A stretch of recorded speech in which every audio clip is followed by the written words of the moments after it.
Assalamualaikum pemirsa. Melalui video ini saya akan menjawab pertanyaan dari banyak orang, bagaimana cara membimbing atau mendampingi perjalanan anak-anak indigo supaya mereka tidak tersesat di antara dunia nyata dan dunia gaib.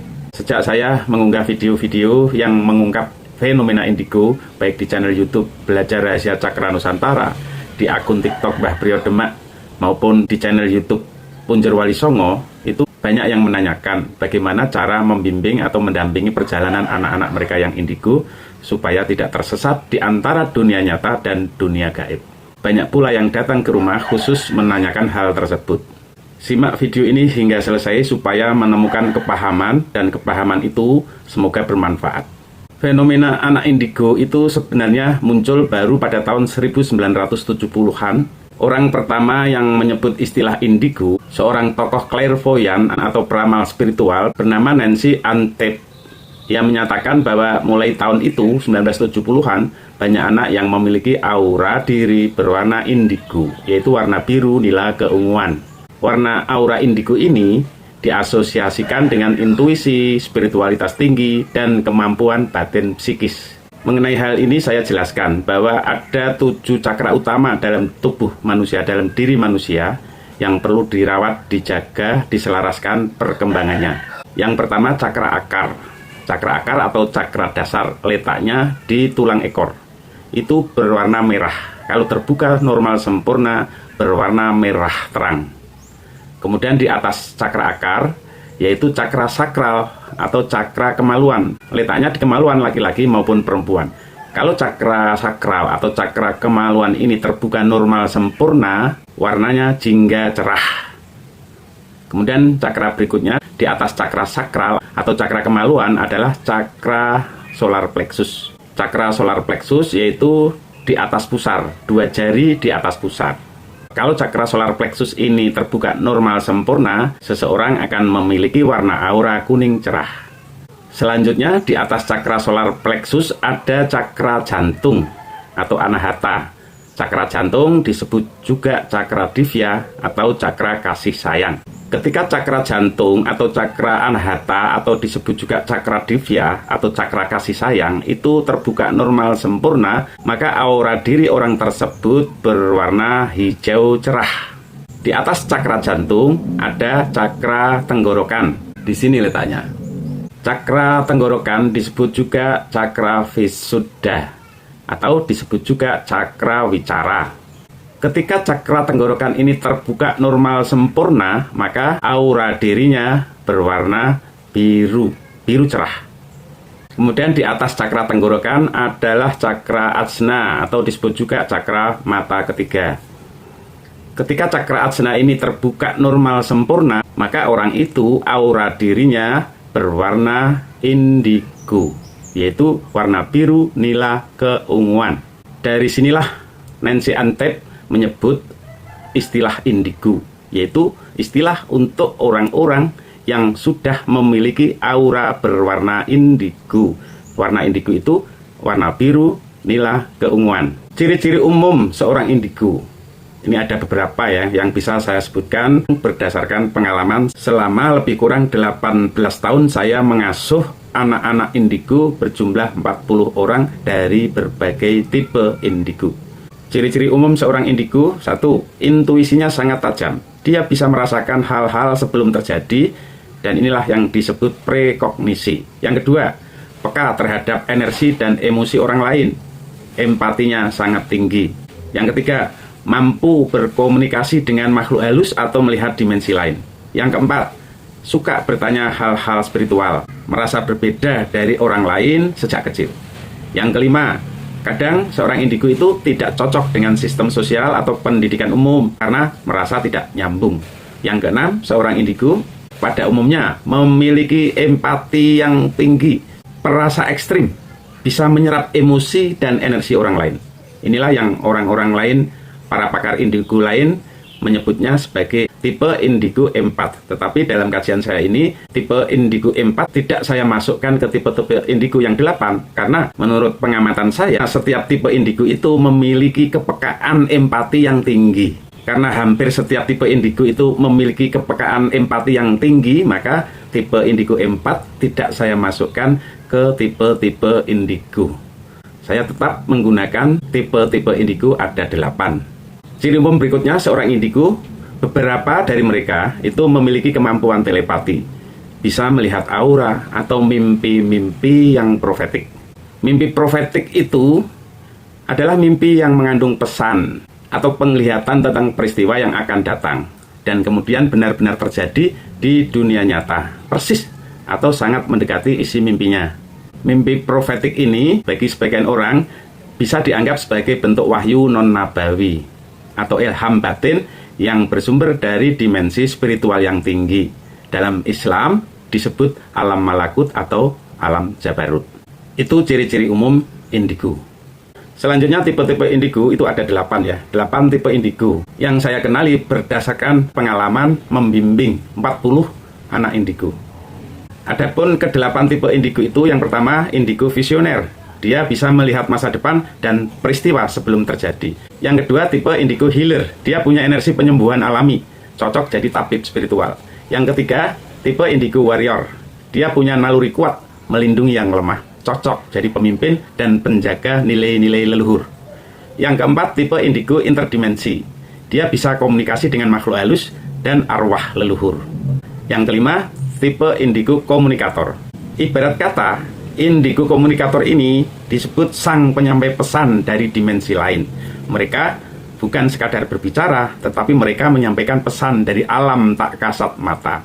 Yang keenam tipe indigo hermit, yaitu si pendiam dengan kekuatan dalam, inner energy. Mereka tidak ramai bicara, tetapi pikirannya menjelajahi alam-alam tinggi. Yang ketujuh tipe indigo starseed, yaitu jiwa langit dalam tubuh manusia. Indigo starseed ini bisa disebut sebagai si prasangka baik, pengamal sifat husnudon, berbaik sangka yang optimal, maksimal. Mereka selalu bersikap baik kepada siapapun. Mereka bisa merasakan rindu pada orang-orang baik yang bahkan para mereka itu tidak mereka kenal, tapi bisa merasakan orang-orang baik dimanapun. Energinya, getarannya bisa dirasakan oleh seorang indigo starseed. Dan tugasnya seorang indigo starseed adalah menjaga silaturahim secara batiniah maupun secara spiritual kepada orang-orang baik dari berbagai penjuru. Ada 8 penjuru arah mata angin. Yang terakhir, yang nomor 8 adalah tipe indigo master, puncak kesadaran cahaya. Mereka tak hanya belajar dari kehidupan, tapi sudah menjadi bagian dari cahaya itu sendiri. Indigo master adalah mereka yang telah melewati banyak fase kehidupan batin dan spiritual. Mereka pernah menjadi komunikator, menjadi hermit, menjadi empat, menjadi starseed. Mereka telah melampaui ujian-ujian dari Tuhan, dari Allah. Pada umumnya, ujian terbesar yang dialami oleh seorang sebelum menjadi indigo master adalah dihabisi semua yang dia cintai di dunia ini, dalam rangka untuk membimbing dan meneguhkan kecintaan dia hanyalah kepada Tuhan yang Maha Esa, Tuhan yang Maha Kuasa. Kecintaan dia hanyalah kepada Allah Azza wa Jalla, Allah Subhanahu wa Ta'ala. Jadi inilah salah satu jawaban yang bisa menjelaskan kenapa seorang indigo master setingkat lagi akan mencapai tingkat spiritualitas tertinggi bagi seorang manusia, bagi seorang hamba. Karena sudah melampaui ujian-ujian yang begitu lengkap, maka dia bisa dengan cepat dan ringan menautkan semua kegiatan, semua keadaan dengan ilahiyah. Kalau dia melakukan sesuatu, pasti melibatkan Tuhannya, melibatkan Allah Subhanahu wa Ta'ala, selalu melibatkan Allah Azza wa Jalla. Itulah yang disebut spiritualis sejati di atas indigo master. Indigo master itu tidak sibuk menunjukkan siapa mereka, tapi hadirnya saja mampu menenangkan orang-orang di sekitarnya. Ucapannya membimbing, tindakannya menyembuhkan, dan keberadaannya menularkan kesadaran-kesadaran ilahiyah. Seseorang bisa mencapai kondisi atau situasi indigo, entah dari tipe manapun, itu menurut kajian saya, karena seseorang itu mengalami keterbukaan cakra yang normal sempurna di beberapa cakra atas, ya. Cakra atas itu dimulai dari cakra jantung, kemudian cakra wicara atau cakra tenggorok, cakra ajna, dan cakra mahkota. Tapi yang paling dominan adalah keterbukaan normal sempurna cakra ajna, cakra mata ketiga di sini nih ya. Karena cakra mata ketiga ini fungsinya adalah untuk intuisi, penglihatan batin, persepsi multidimensi. Nah, para indigo itu cakra mata ketiga atau cakra ajna ini sangat aktif, terbuka, normal, sempurna. Sehingga mereka bisa melihat hal-hal yang belum terjadi, bisa membaca simbol, dan atau merasakan masa depan. Yang kedua, cakra terbuka normal sempurna seorang indigo adalah cakra mahkota ini. Cakra mahkota atau cakra sahasrara itu fungsinya untuk koneksi spiritual dengan Tuhan, Allah, atau koneksi spiritual dengan alam semesta. Orang indigo biasanya memiliki akses spiritual yang terbuka. Kadang menerima ilham atau petunjuk dalam bentuk mimpi atau vision, penglihatan mata meta. Yang ketiga, cakra yang terbuka dari seorang indigo adalah cakra wicara atau cakra tenggorokan di sini, Visuddha. Cakra ini merupakan pusat komunikasi, berbicara dengan kejujuran tinggi dan kemampuan untuk menyampaikan pesan dari dunia non-fisik. Yang keempat, cakra yang terbuka dari seorang indigo adalah cakra jantung, cakra anahata, atau cakra divya, atau cakra kasih sayang. Jadi cakra jantung ini namanya ada beberapa tadi ya. Cakra jantung ini fungsinya untuk wadah cinta kasih universal dan empati. Seorang indigo seringkali punya empati tinggi, bisa merasakan emosi orang lain dengan dalam, deep emotion ya. Jika cakra-cakra yang saya sebut di atas terbukanya terlalu lebar dan tidak diimbangi oleh terbukanya cakra bawah ya. Tadi yang terbuka untuk indigo adalah cakra atas, mulai cakra jantung, cakra wicara, cakra tenggorok, cakra asna, cakra mata ketiga, cakra mahkota. Itu terbukanya lebar sempurna atau terlalu lebar bahkan, dan tidak diimbangi oleh terbukanya cakra-cakra bawah. Cakra-cakra bawah itu ya cakra di bawah cakra jantung ini. Tadi ada cakra solar plexus atau cakra pusar, ke bawah lagi ada cakra sakral atau cakra kemaluan, di bawahnya lagi ada cakra dasar yaitu cakra tulang ekor. Cakra-cakra bawah jika tidak seimbang terbukanya, tidak mengimbangi terbukanya cakra atas, maka seorang indigo akan mengalami masalah, delusi, pusing yang berat, mengalami kebingungan yang tidak bisa menjelaskan sebabnya, dan lain sebagainya. Bahkan yang lebih mengerikan lagi, jika tidak segera dibimbing atau didampingi perjalanannya, seorang indigo bisa mudah terseret oleh kekuatan lain dan dimanfaatkan oleh pihak-pihak lain yang tidak bertanggung jawab. Akan terseret seorang indigo mengalami kebingungan di antara dunia nyata dan dunia gaib. Oleh karena itu, bagi para orang tua budiman yang memiliki anak-anak dengan ciri-ciri indigo seperti saya sebutkan di atas, saya akan sampaikan solusi pembimbingan atau solusi pendampingannya sebagai berikut.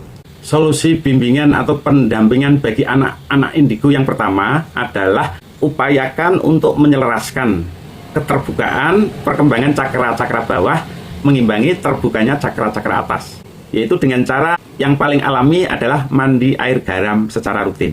Mandi air garam adalah cara efektif untuk membersihkan energi negatif yang bisa mengganggu keseimbangan energi tubuh. Air garam membantu menormalkan fungsi cakra-cakra tubuh dengan membersihkan energi yang terperangkap atau terdistorsi, serta meningkatkan aliran energi positif dalam tubuh. Mandi air garam juga bisa memicu terbukanya cakra-cakra bawah dan cakra-cakra atas. Dengan rutin melakukan mandi air garam, seseorang bisa merasakan keseimbangan dan ketenangan batin yang lebih baik. Kalau zaman dulu para sesepuh itu sering menyarankan kungkum banyu laut, itu intinya adalah mandi air garam. Sekarang zamannya sudah berubah, makin mudah. Tidak perlu lagi kungkum air laut, kungkum di laut, tetapi cukup mandi air garam rupiah. Saya menganjurkan mandi garam rupiah Ma-Indi. Cek di keranjang kuning Mbah Priyo. Solusi pembimbingan atau pendampingan yang kedua adalah carikan guru pembimbing untuk anak-anak indigo atau guru spiritual, supaya mereka dibimbing perjalanan spiritualnya dengan bijaksana oleh gurunya. Solusi pembimbingan atau pendampingan anak-anak indigo yang ketiga, ini paling akhir, paling utama, adalah tanamkan, darah dagingkan penerimaan atas situasi atau kondisi itu kepada para anak-anak indigo. Jadi penerimaan secara sadar, syukur, dan yakin bahwa semua kejadian yang dialami terjadi pada diri anak-anak indigo itu semuanya datang dari Tuhan, datang dari Allah. Ini salah satu kunci utama dalam mengatasi tantangan dan menemukan kedamaian batin ya melalui sikap ini, sikap penerimaan ini. Sikap penerimaan ini bisa dimulai dengan 3 laku dasar, yaitu sadar. Sadar berarti menyadari bahwa segala yang terjadi di hidup kita adalah bagian dari perjalanan spiritual yang lebih besar. Penerimaan terhadap diri sendiri dan situasi yang ada sangat penting untuk membuka hati dan pikiran. Yang kedua, laku penerimaan adalah syukur. Setelah sadar, syukur. Mengembangkan rasa syukur atas segala hal, baik yang menyenangkan maupun yang penuh tantangan, ini sebagian dari proses pertumbuhan. Dan yang ketiga, untuk mendarah dagingkan sikap penerimaan adalah yakin. Memiliki keyakinan bahwa segala sesuatu yang terjadi adalah bagian dari takdir Tuhan, takdir Allah, dan dengan keyakinan ini kita bisa melangkah dengan lebih mantap dalam hidup. Nah, ini terakhir puncak penerimaan adalah laku sikap LLST plus husnudon. LLST itu lilo. Lilo itu rela. L kedua adalah lego. Lego itu lapang dada. S-nya adalah sabar, T-nya adalah tawakal.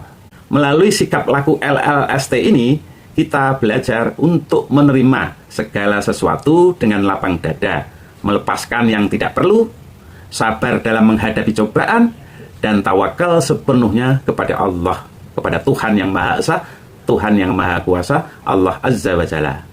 LLST ini akan membawa ketenangan batin yang sangat membantu dalam perjalanan spiritual setiap individu.